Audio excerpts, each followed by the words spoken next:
Baadiyaa biyya koo ganda dhalootaa koo baadiyaa biyya koo ganda dhalootaa koo sirraa fagaadhollee carraa jiruutiin siin dagadhu aniyaa.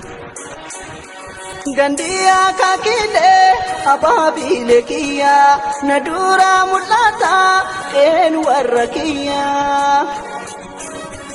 Gochoon keenya guddaan gubbaan faarachuunsaa yaadaan na mul'ata dallaa bal'oo keessaa.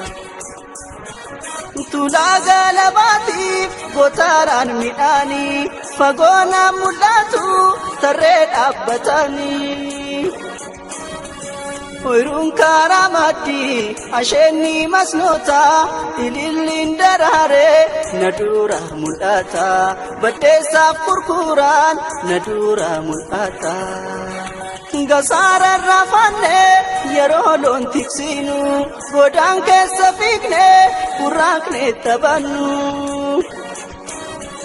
Garaa fi lageenni mukeen tullu gubbaa hawaan irraanfannee sheenaa guddaan qaba. Nyaata malee qubsaa qilleensummaan keetu baadiyyaa biyyatoo hin irraanfatamtu. Lafa dhaloota koo hawaasin dagadhu garaan na booraya yeroon si yaadadhu garaan na booraya yeroon si yaadadhu.